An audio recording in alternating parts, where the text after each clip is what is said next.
शोभित जी। राधे राधे। महाराज जी सादर प्रणाम।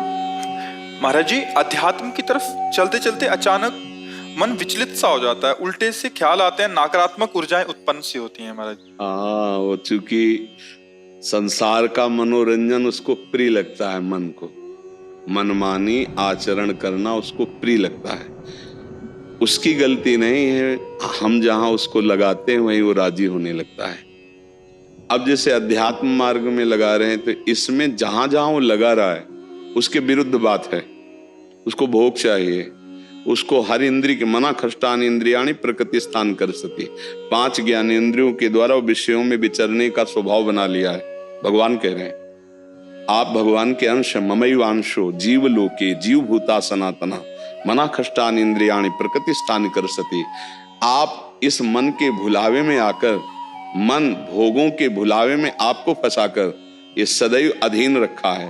अब अध्यात्म सुनना शुरू किया, अध्यात्म चल तो अध्यात्म में मन को वश में किया जाता है और अभी तक आप मन के वश में रहे।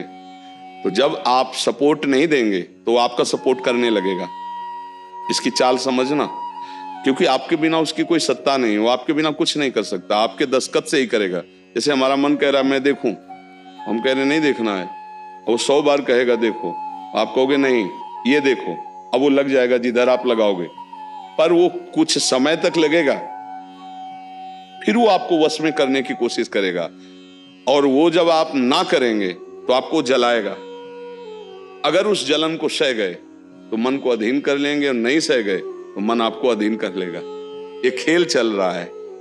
प्रायः सब मन के अधीन ही होते हैं। मन को कोई चेला बनाने वही सच्चा गुरु।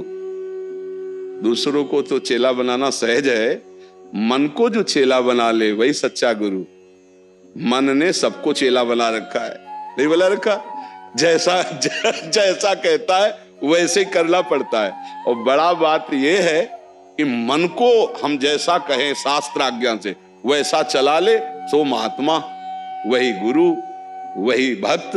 नहीं तो भाई भेष चाहे जो हो, मन के अधीनता से मुक्त होना बहुत कठिन होता है। कोई बिरला मन को अधीन करके भगवान की प्राप्ति करता है। तो आप लोग उसी बिरले में हैं, क्योंकि अगर सत्संग मिल रहा है, साधु संग मिल रहा है और अध्यात्म की बातें सुन रहे हैं, अध्यात्म में चल रहे हैं, तो हम ये नहीं कह सकते कि हमारे ऊपर भगवान की कृपा नहीं। कृपा है, पर हमें विचलित नहीं होना। कम से कम ये बात आप स्वीकार करते हैं कि कभी कभी वो हमको गिराने की कोशिश करता है, अर्थात आपका बहुत सहयोग देने लगा है।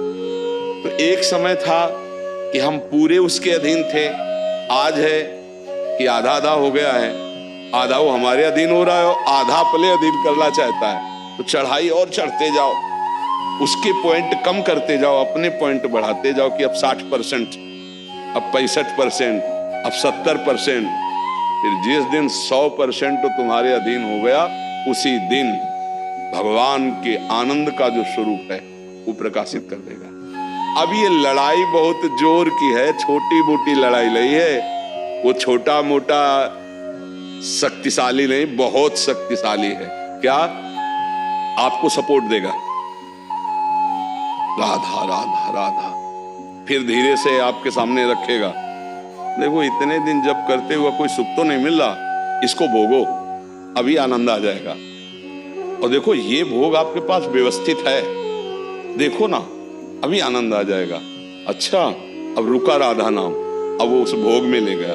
अब राधा नाम जपना चाहोगे तो अच्छा नहीं लगेगा, अरुचि, वो अपने अधीन करता चला जाएगा। कोई विवेकवान गुरु कृपा पात्र इसकी ये चाल समझ जाता है, अरे अरे मुझे तो पुनः फंसा रहा है, गिरा रहा है। नहीं नहीं नहीं, राधा राधा राधा राधा राधा राधा राधा राधा राधा, तब बचा जा सकता है। ये बहुत प्रवीण है मन, बहुत फुसला के फंसाता है।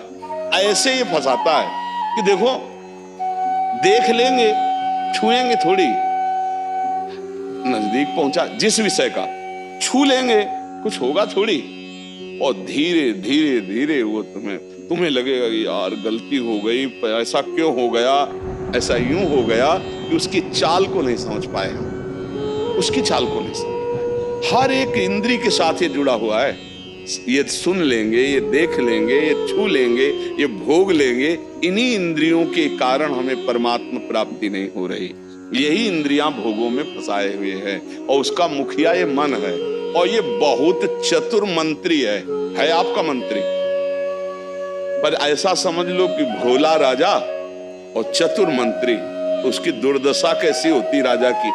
जो सलाह देता है वैसे ही कर देता है और फंसता चला जाता है, और मंत्री अपने को बलवान बनाकर केवल नाम मात्र का राजा उसको बनाए हुए सारा काम वही कर रहा है। देख लो आप, नाम मात्र के आप जीवात्मा भगवान के अंश हो, सारा काम वही मन कर रहा है। हमारा मन कर रहा है आज ये खाएं तो हम खाएं, नहीं ये मन की मांग है, तेरी मांग नहीं है। लेकिन ऐसा कौन भेद पैदा कर पाता है। अब मेरा मन कह रहा है आज ये देखा जाए, तो अब भाई देखा जाए। मेरा मन कह रहा है, तो कभी कभी मन अच्छा सपोर्ट करता है। जैसे आपको मन ने ही कहा चलो चलते हैं सत्संग में, बाबा के पास बैठते हैं वृंदावन में, अच्छा सपोर्ट दिया ना। वो सपोर्ट ना देता तो आप नहीं आ पाते। बस इसको अच्छे सपोर्ट के पॉइंट में लगाते रहो, और जब बुरा सपोर्ट करे उस समय सहना बहुत कठिन होता है। अगर मन ने ठान लिया कि अब ये करना है और आपने कह दिया ना, तो आपको जलाना शुरू करेगा, और उस जलन को जो सह गया, यम ही न व्यथ्यन्ते ते पुरुषम पुरुषर्षव सम दुखा सुखा धीरम स्वमृतत्वाय कल्पते। उस जलन को जो सह गया सो भगवान को प्राप्त करने की सामर्थ्य रख लेता है। बहुत कठिन है मन की जलन को सहना।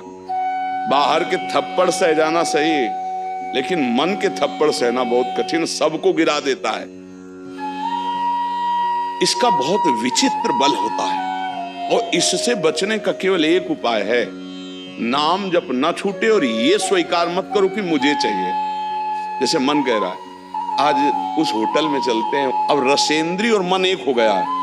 अब आपको लगता है मेरी मांग है, तो बोले भाई आज मेरा मन कह रहा है यही, आज मेरा मन कह रहा है कि आज उस होटल का भोजन होना चाहिए।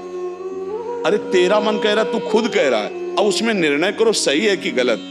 अगर गलत लग रहा है इसकी चाल, तो आप मत जाओ। घर में रोटी दाल बनाओ, इसको अच्छा नहीं लगेगा, ये 100 बार कहेगा नहीं नहीं, तो आपको नहीं भाई आज तो यही खाना पड़ेगा। कल भले विचार करेंगे, कल विचार करेंगे आपकी बात पर आज नहीं, आज तो ऐसे बस में करना होता है। एक साधु के मन में आई कि खीर मिले, बहुत दिन से नहीं मिली। मन है कभी कुछ भी सोच सकता है, बहुत व्याकुलता हो गई, बस खीर खीर खीर। तो एक भगत के यहाँ गए, 10-5 गाय भैंस बंधी थी, उनका कि आपकी श्रद्धा है संतों पर। उनका महाराज आदेश कीजिए। तो बोले 10 संतों के लिए खीर बना सकते हो आप? बोले 20 घर का दूध है, हम 20 संतों के लिए बना देंगे। बोले हम 11 बजे आएंगे दोपहर के, आप बना के तैयार रखिए। वो अकेले आए, तो उनका और संत, बोले और संत यही है सर।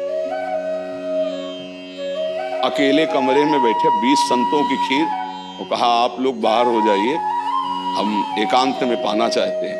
वो पाए, वही 20 संतों के लिए खीर बनी, मतलब 20 पेट भर जाए। तो पाए, फिर एकदम यहां तक हो गए तो उल्टी हो गई, फिर मिलाया उसी को। फिर मन कह रहा नहीं अब खीर नहीं चाहिए, बोले नहीं खाओ खाओ खीर।